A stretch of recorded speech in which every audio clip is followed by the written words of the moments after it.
Dans le monde de la santé, enfin plus particulièrement de la musculation, tout le monde fait des prises de masse et des sèches en termes d'alimentation. C'est-à-dire que pendant une période, tu vas manger plus, donc tu vas prendre du muscle, un peu de gras et tout, et pendant une autre période, juste après, tu vas sécher, c'est-à-dire que tu vas manger moins, tu vas perdre le gras et profiter du muscle. Donc comme j'ai dit, les bénéfices de la prise de masse, c'est que tu prends du muscle, tu prends du volume et tout, mais tu prends un peu de gras.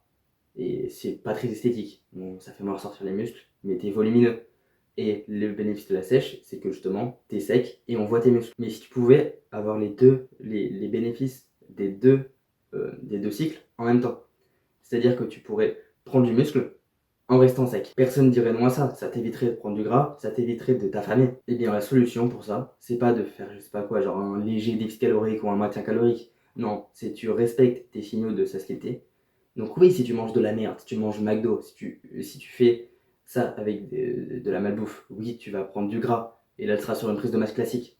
Mais si tu fais ça avec une bonne alimentation, c'est-à-dire une alimentation ancestrale, viande, œufs, produits laitiers, fruits, c'est aussi simple que ça. Avec cette alimentation-là, tu peux respecter tes signaux de satiété, qui vont d'ailleurs augmenter. Ton corps va te demander plus que ce que tu manges actuellement, et pourtant tu seras plus sec que jamais. Avant, je mangeais quasiment pas, j'avais pas faim, j'étais hyper skinny. Maintenant, avec cette alimentation-là, j'ai réglé mes signaux de satiété.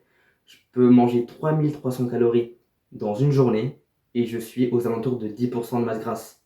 Et je profite de la prise de masse. Je suis sec, mais je prends quand même en masse. Sur la dernière semaine, j'ai pris 500 grammes. Et je profite quand même de la prise de masse. C'est-à-dire que je reste sec, je ne prends pas de gras, mais je prends quand même en masse. Mais je prends pas du gras, je prends du muscle. Sur la dernière semaine, j'ai pris un demi-kilo. Alors bien sûr, c'est pas ça tout le temps, ça varie en fonction des semaines. Et là, c'était même plus une bonne semaine. Mais sur cette semaine-là, j'ai pris un demi-kilo. Tu te rends compte, c'est énorme. Et c'est de la masse maigre, c'est-à-dire que je n'ai pas pris un pet de gras. Je suis toujours à 10% de masse grasse. Et tu peux faire pareil. Tu as juste à implémenter une alimentation ancestrale, à respecter tes signaux de satiété. Alors oui, ça se trouve au début, sur peut-être la première et les deux premières semaines, tu vas manger plus, tu vas respecter tes signaux de satiété, et oui, tu vas prendre un peu de gras, vu que ton corps n'est pas encore réglé, ta machinerie cellulaire n'est pas encore réparée, tu ne vas pas être capable de tout assimiler, donc tu vas un peu stocker. Mais au fur et à mesure, ton corps va de mieux en mieux process tous les macronutriments et les micronutriments. Donc du coup, voilà, c'est juste ton métabolisme qui va accélérer, et ton métabolisme va être plus rapide, tu vas tout assimiler plus vite, tu vas moins stocker. Tu vas stocker ce qui est normal, c'est-à-dire 10% de masse grasse. Et oui, ça paraît vraiment peu, mais vu que tout le monde galère et est bloqué à 14-15% de masse grasse, mais non, on est censé être à 10% de masse grasse et sans déficit calorique, sans faire un putain de déficit calorique. Tu te rends compte, genre ça veut dire que tu peux manger à ta faim, autant que tu veux, et des produits bruts en plus, genre c'est bon à manger. Genre la viande, c'est bon à manger. Les fruits, c'est pareil, le lait cru, les œufs, tout ça, c'est bon à manger. Et c'est tout simplement vu que c'est ce qu'on est censé manger. On respecte l'alimentation de notre espèce. C'est pour ça qu'on appelle ça alimentation ancestrale. C'est ce que nos ancêtres mangeaient. Notre espèce, notre système digestif est façonné sur cette alimentation-là. Et donc, tu peux manger des aliments qui sont bons en termes de goût. T'as pas besoin de manger, je sais pas, des vieux légumes verts, là, genre brocoli, t'as pas besoin. Tu peux manger des bons aliments dans les quantités que tu veux. Tu peux manger autant que tu as envie, en respectant tes de satiété bien évidemment, et tu restes sec, mais très sec, genre à 10% de masse grasse. Et c'est aberrant comment on est sec. Genre, on se rend pas compte, mais quand on, quand on se sert de nos muscles, on voit les stries musculaires, on voit les fibres musculaires. On est sec à ce point en mangeant plus de 3000 calories par jour. Et pour ça, tu as juste à corriger ton alimentation. Pas dans le sens de la quantité, mais dans le sens de ce que tu choisis de manger. Donc tu peux manger de la viande, c'est-à-dire viande rouge à bas, par exemple du foie, des trucs comme ça. Tu peux manger des œufs. Donc l'idéal, c'est d'avoir des œufs de qualité, qui ne sont pas nourris aux graines, même si c'est un peu compliqué, vu que sinon l'œuf va avoir un mauvais profil lipidique. Et encore, ça va, ça reste pas si grave que ça, mais essaie d'avoir les œufs de meilleure qualité possible. Des produits laitiers crus, tu peux y aller à fond. Je bois 1,5 litre de lait cru par jour. Tu peux faire pareil, vraiment. Sur les produits laitiers, vas-y à fond. Et puis des fruits, pareil. Tu peux manger 1 kilo de fruits par jour. Non, le sucre des fruits ne va pas te faire prendre de gras. Le sucre n'est pas un problème.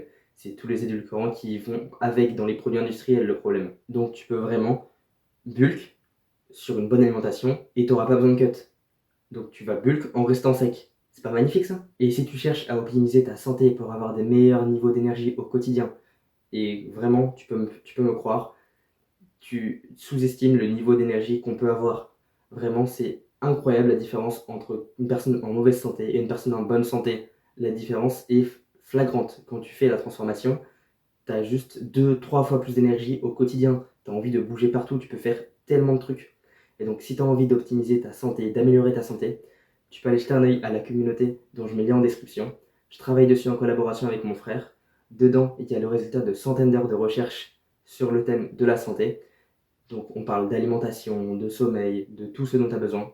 Et il y a plein d'autres trucs qui arrivent prochainement. Donc, va voir cette communauté. Le prix va bien sûr augmenter au fur et à mesure qu'on va rajouter des trucs. Le lien en description. Va y jeter un œil. Donc maintenant, tu sais que tu peux optimiser ta prise de muscle sans prendre de gras. Et oui, ça fonctionne grâce aux hormones. Tout simplement de manger une alimentation saine, ancestrale, en quantité, ça va te permettre d'être dans un mode d'abondance pour ton corps, donc d'optimiser tes hormones. Tu vas avoir beaucoup plus de testostérone, et on sait que la testostérone, ça mène à une plus grosse prise de muscle. Bien sûr, tu vas pas avoir des niveaux de testostérone comme ceux qui se dopent, qui s'injectent de la testo à la seringue. Non, eux, ils sont à 3 à 4 000. Mais non, tu peux aller peut-être jusqu'à 800, 900 nanogrammes. Et ça, c'est le niveau de testostérone d'une personne en bonne santé.